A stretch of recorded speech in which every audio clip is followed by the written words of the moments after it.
Ya, halo teman-teman semua. Oke, sebelum kita melalui video ini, yang pertama saya akan mengenalkan diri saya dulu. Nah, nama saya adalah Dani. Background saya adalah seorang IT dan saat ini saya sedang ingin sekali menekuni di bidang job application enthusiast. Nah, jadi nanti kemungkinan akan ada pembahasan tentang IT, tapi nanti di video selanjutnya setelah itu. Oke. Nah, pada kali ini saya ingin berbagi informasi atau berbagi pengalaman. Nah, ini sifatnya adalah sharing saja. Jadi nanti buat teman-teman semua yang merasa mungkin Mas Denny masih ada yang kurangi dalam pembahasannya, nah, silakan nanti tinggalkan di komentar saja. Jadi saya tidak menutup diri bahwa mungkin yang saya sampaikan mungkin ada yang kurang, ada yang salah dan sebagainya. Tolong dikoreksi bareng-bareng ya teman-teman ya. Oke. Untuk saat ini kita akan membahas tentang apa sih yang harus kita lakukan ketika kita menerima offering kerja. Nah, yang belum tahu aja nih, mungkin bagi teman-teman yang fresh graduate atau mungkin yang baru lulus SMA dan SMK. Nah, jadi di sini mungkin yang ini yang saya tahu aja tentang offering kerja itu bagaimana. Nah, offering kerja itu adalah sebuah kegiatan penawaran kontrak kerja atau penawaran kerja. Nah, ketika kita mendapatkan penawaran kerja atau kontrak kerja, maka kita lebih baik jangan langsung mengiyakan. Nah, ya, jadi ini ceritanya adalah bahwa kita kemarin sudah membuat CV, kita sudah membuat lamaran, kita melamar, kita sudah melalui proses interview hingga uh, technical test hingga sampai ke interview tingkat terakhir, yaitu dengan dengan user, berarti di atasnya user ya, berarti dengan director atau pemangku kebijakan di perusahaan tersebut. Nah, setelah itu biasanya akan ada interview selanjutnya. Sebetulnya bukan interview ya, lebih kepada offering atau penawaran kerja seperti itu. Nah, ketika kita menerima penawaran kerja, ada beberapa hal yang mungkin harus kita ketahui dan sebagai pertimbangan sebelum kita bekerja di tempat tersebut. Oke, mulai dari yang pertama adalah kita harus melakukan evaluasi terhadap penawaran tersebut. Nah, evaluasi itu yang bagaimana? Evaluasi di sini adalah ya kita melakukan cross check terlebih dahulu. Cross check terhadap apa? Terhadap si calon tempat kerja kita. Nah, evaluasi itu sifatnya beragam. Salah satunya adalah kita mempelajari tentang perusahaan tersebut. Kita juga ini apa namanya, mempertimbangkan seperti apa yang ditawar-tawarkan, benefitnya apa dari perusahaan tersebut, dan jika kita masuk di situ nanti keuntungannya apa, kita akan bagaimana dan sebagainya. Jadi yang poin pertama ya, kita evaluasi dulu dari penawarannya, karena biasanya penawaran kerja itu kan ada beberapa hal sih. Yang pertama bisa dengan langsung melalui WhatsApp maupun email berupa surat yang dikirimkan, atau mungkin kita hanya disuruh datang di tempat kerja dan setelah itu langsung dilakukan penawaran. Itu kita bisa evaluasi itu ya dari semua yang disampaikan, kita bisa dijadikan bahan pertimbangan dulu. Jangan sampai langsung mengiya-iyakan dan langsung terima. Kita masih bisa minta rentan waktu kok untuk berpikir, jadi tenang saja. Ya, dan yang kedua kita harus melakukan riset terhadap perusahaan tersebut. Kenapa riset ini penting? Karena kita harus tahu dulu, dan sampai nanti salah-salah kita salah masuk ke perusahaan yang mungkin menurut kita di awal adalah perusahaan ini bagus, nyaman dan sebagainya, ternyata ketika kita masuk tidak cocok dengan diri kita. Nah, bahwasannya perusahaan itu bagikan rumah kedua bagi diri kita, keluarga kedua bagi diri kita kan.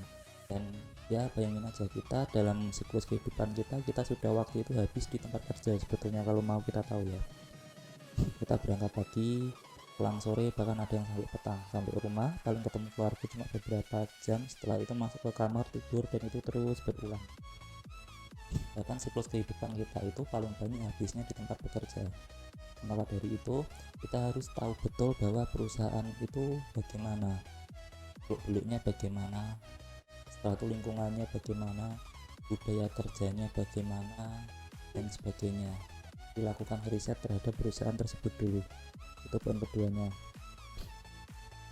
Lalu masuk ke poin ketiga. Poin ketiga ini kita harus mempertimbangkan peluang-peluang apa yang yang ada untuk diri kita bertumbuh di perusahaan tersebut. Peluang untuk berkembangnya bagaimana, seperti itu. Nah, peluang berkembang itu kita harus ketahui dulu. Yang pertama, kita ketika mendapat penawaran kerja, coba kita tanyakan kepada uh, atasan kita, atau mungkin ya seseorang yang meminta kita untuk melakukan offering tersebut. Kita bisa tanya mengenai kurang lebih, mohon maaf Pak, setelah saya bekerja di sini, kira-kira nanti proyek apa yang bisa saya kerjakan, atau proyek apa yang akan saya kerjakan, seperti itu. Jadi kita tahu dulu kan kita akan mengerjakan apa di situ.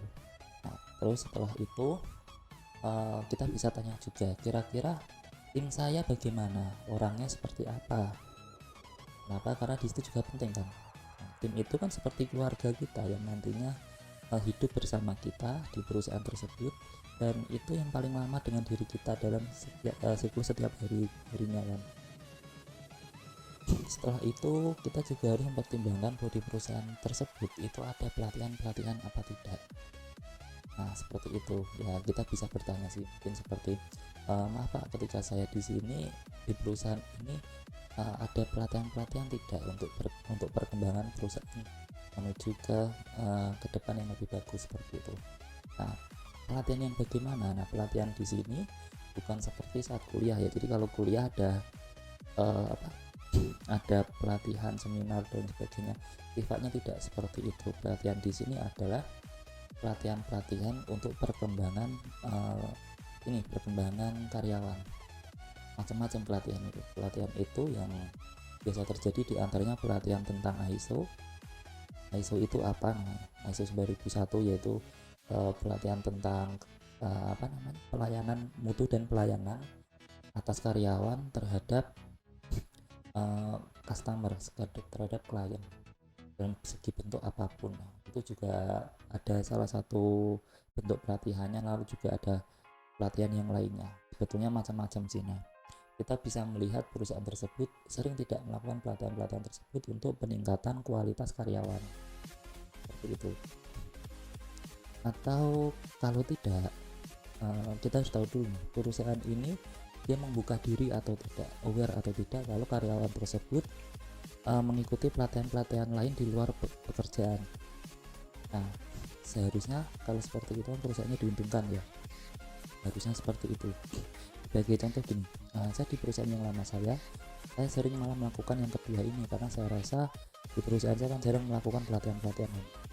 Akhirnya saya ikut bergabung di salah satu komunitas IT di kota saya. Lalu ketika komunitas itu mengadakan pelatihan ya saya ikuti pelatihan tersebut. Atau di luar daripada itu, di luar jam kerja, berarti ketika udah pulang, ketika saya sudah di rumah, nah saya biasa juga mengikuti beberapa pelatihan webinar. Itu macam-macam sih webinar yang saya ikuti, macam-macam, banyak sekali ya. Di antaranya mungkin dari Expert Community Club Indonesia, terus ada ya macam-macam sih, seperti itu. Itu cara kita untuk bisa bertumbuh dan meningkatkan kualitas pada diri kita. Oke. Lalu setelah itu masuk ke poin selanjutnya, yaitu kita harus mempertimbangkan dengan keselarasan hidup kita, atau bisa dibilang passion kita. Jadi ketika kita bekerja itu sebetulnya kan kita masuk ke dalam satu lingkungan, kita masuk ke dalam rumah, dan dimana di situ tuh kita harus cocok-cocokan kan, seperti itu. Sebagai contoh, ibaratnya seperti ini, pekerjaan itu adalah laptop seri A kan? Atau mungkin HP seri A. Kita itu sebagai salah satu part di dalamnya. Nah, apakah semua part untuk laptop maupun HP itu sama? Kan tidak. Nah, maka harus ditemui dulu kecocokannya. Kenapa? Karena ketika tidak cocok, biasanya ada yang mental. Yang mental siapa ya? Otomatis si karyawan kan, karena merasa tidak cocok, merasa terbebani, merasa kurang nyaman dan sebagainya. Jadi kita harus ketahui dulu dan kita pertimbangkan, dan itu nanti bagaimana sifatnya.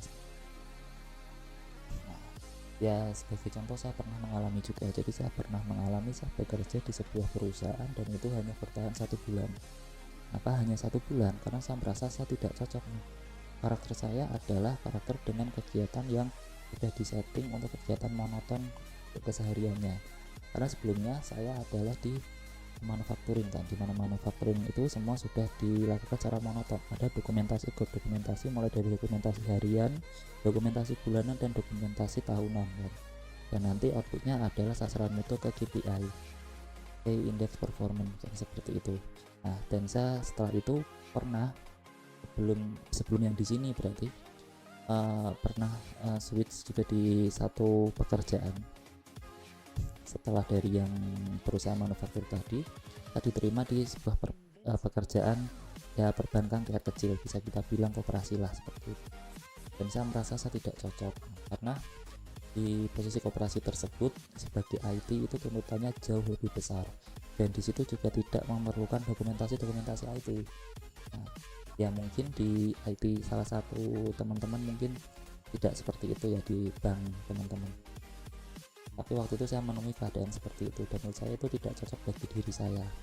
Nah, apalagi dengan bertemu dengan atasan yang seperti itu, yang ketika memberikan tugas tidak ada planning, tiba-tiba langsung ya tolong kamu lakukan ini, tolong kamu lakukan ini, ya itu juga agak kurang seperti itu. Nah, maka dari itu saya waktu itu hanya bertahan 1 bulan. Nah, itu tadi hanya sharing saja, curhat.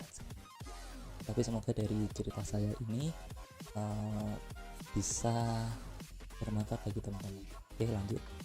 Jadi setelah poin yang mempertimbangkan dengan keselarasan hidup kamu atau passion kamu, lalu kamu harus ini di poin selanjutnya harus meminta waktu untuk mempertimbangkan itu.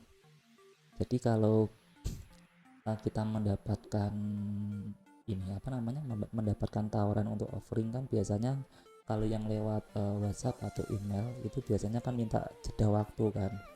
Biasanya di sana tertuliskan mohon untuk segera dibalas belum tanggal sekian. Nah, itu biasanya kalau melalui media seperti email ataupun mungkin WhatsApp.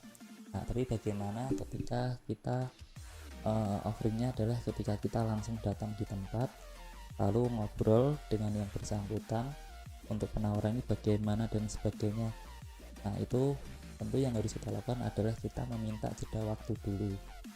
Seperti contoh kan, si perusahaan A menawarkan offering kepada teman-teman itu sebagai contoh ya, ini mas mbak, ini di perusahaan saya ini saya butuh orang seperti mas atau mbak.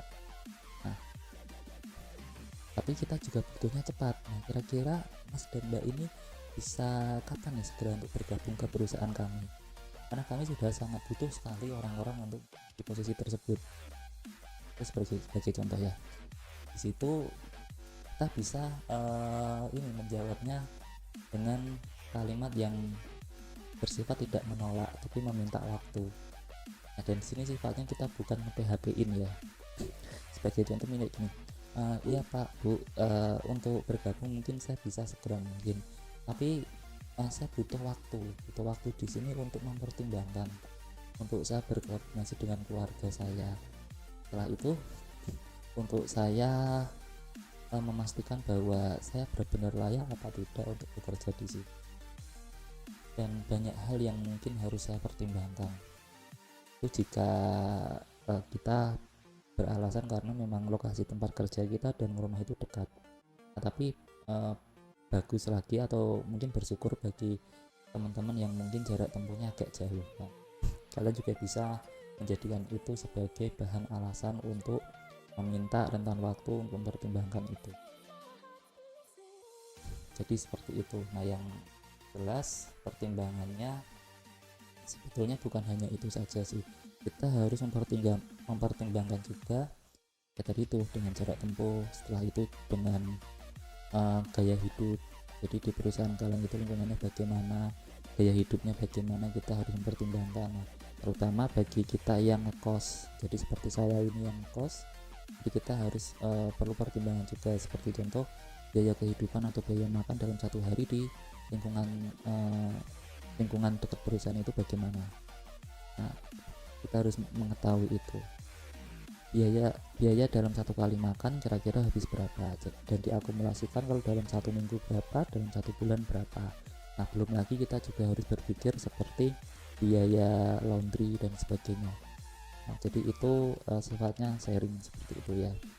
Lalu setelah masuk dalam meminta untuk waktu mempertimbangkan itu, nah, dalam waktu jeda untuk mencari pertimbangan itu, kita bisa masuk ke poin selanjutnya, yaitu berkonsultasi. Konsultasi ke siapa? Satu adalah orang kepercayaan kita, mungkin kan bukan mungkin ya, memang orang kepercayaan kita itu adalah orang yang dekat dengan diri kita dan menghabiskan waktu hidup mungkin dengan diri kita, bukan mungkin ya, menghabiskan waktu hidup dengan diri kita. Salah satunya bisa dengan keluarga, istri, suami, seperti itu, atau saudara.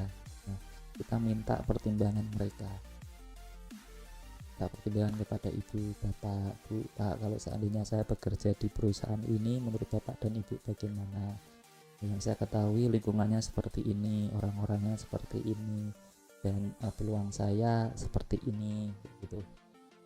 Atau mungkin minta pertimbangan kepada istri, minta izin seperti itu. Itu mungkin menjadi beberapa poin untuk diri kita sebelum kita menandatangani surat kontrak kerja. Nah, lalu setelah kalian sudah berkonsultasi, sudah melakukan ini itu, mulai dari evaluasi, melakukan riset, setelah itu juga mempertimbangkan tentang peluang diri kalian untuk berkembang di perusahaan tersebut dan lain sebagainya. Nah, baru di titik terakhirnya adalah mempercayakan semuanya kepada insting kalian. Insting kalian berkata seperti apa, nah, itu yang bisa kalian lakukan. Nah, kalau kalian sudah merasa wah saya cocok sekali nih, karena saya sudah mempertimbangkan sejauh itu, ini sifatnya gambling, tapi terkadang insting kita itu bisa jadi benar, itu ikuti saja, karena memang tidak ada pilihan. Tapi bersyukur lagi bagi mungkin kalian yang kepercayaan yang mirip dengan saya adalah muslim. Nah, bagi muslim insting itu ibaratnya ya dengan melakukan sebuah sholat istikharah. Jadi kalau di muslim itu ya ada satu pilihan lagi, yaitu coba untuk melakukan sholat istikharah. Jadi nanti akan diberikan petunjuk oleh Allah, oleh Tuhan. Jadi nanti Tuhan akan memberikan petunjuk dalam berbagai bentuk, mungkin mimpi dan sebagainya. Ya, oke, itu tadi sharing dari saya di waktu ini. Semoga bermanfaat, walaupun dengan materi-materi tadi yang ya saya kurang tahu apakah itu semua benar atau mungkin ada yang kurang atau salah. Jadi buat teman-teman yang mau koreksi, silahkan koreksi saja, jangan sungkan-sungkan untuk berikan komen. Yang jelas komennya yang santun ya, jangan sampai komen yang tidak santun. Kenapa? Karena ini jadikanlah bahwa konten ini adalah konten yang membangun buat diri teman-teman, buat kalian, buat diri saya, dan buat kita semua, seperti itu. Oke, dan jangan lupa kalau video ini bagus menurut kalian, silahkan klik tombol like, selain komen yaitu jangan lupa juga untuk subscribe. Dan kalau memang video ini bagus untuk pengetahuan diri kalian dan kalian merasa bahwa teman-teman kalian itu perlu untuk mengetahui ini dan jangan sampai informasi ini berhenti di diri kalian, maka segera lakukan share kepada teman-teman kalian. Dan pada akhirnya kurang lebih saya mohon maaf kalau ada kesalahan kata. Semoga bermanfaat. Sampai jumpa di video selanjutnya. Bye bye.